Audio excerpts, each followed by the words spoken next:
প্রার্থীদের জন্য সতর্কবার্তা, তদবিরে মিলবে না বিএনপির মনোনয়ন। আসছে ফেব্রুয়ারির প্রথমার্ধে অনুষ্ঠিত হতে যাচ্ছে ত্রয়োদশ জাতীয় সংসদ নির্বাচন।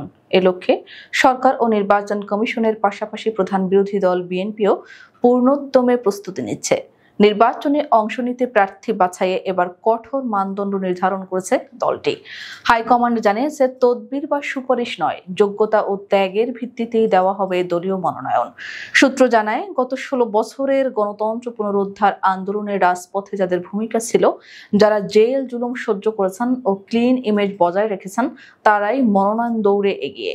অপরদিকে অর্থের প্রভাব বা রাজনৈতিক তদবির এবার কোনো কাজেই আসবে না।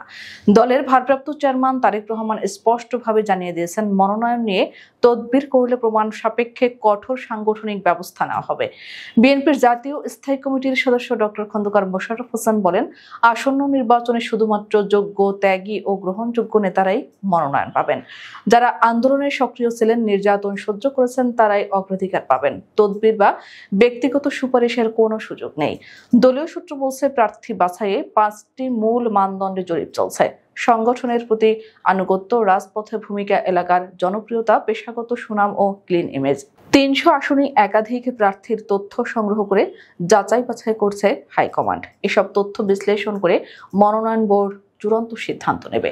জানা গেছে, অনেক সিনিয়র নেতা স্বজনদের মনোনয়ন পাইয়ে দিতে হাইকমান্ডে তদবির করলেও এবার তাতে কোনো প্রভাব পড়ছে না।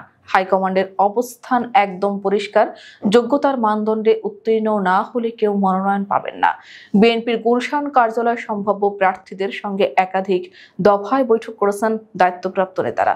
বৈঠকে তাদের রাজনৈতিক ভূমিকা, এলাকার জনপ্রিয়তা, সাংগঠনিক দক্ষতা, সামাজিক গ্রহণযোগ্যতা, এমনকি সোশ্যাল মিডিয়া কার্যক্রম পর্যন্ত পর্যালোচনা করা হচ্ছে। একই সঙ্গে দেখা হচ্ছে, অতীতে কেউ দল বিরোধী অবস্থান নিয়েছিল কিনা, কোনো ফৌজদারি মামলা আছে কিনা, কিংবা সাম্প্রতিক কোনো অপরাধমূলক কর্মকাণ্ডে জড়িত কিনা। দলীয় সূত্রে জানা গেছে, গণ অভ্যুত্থানের চেতনা ও নতুন প্রজন্মের প্রত্যাশা সামনে রেখে এবার প্রার্থী বাছাই করা হচ্ছে। তরুণ ভোটারদের আকৃষ্ট করতে ছাত্রনেতা ও তরুণ সংগঠকদের অগ্রাধিকার দেওয়া হবে। যেসব তরুণ নেতার বিরুদ্ধে এলাকায় কোনো চাঁদাবাজি বা দুর্নীতির অভিযোগ নেই, তাদেরই মনোনয়নের সম্ভাবনা সবচেয়ে বেশি। সূত্রের দাবি, এবার শতাধিক আসনে নতুন মুখ আসতে পারে।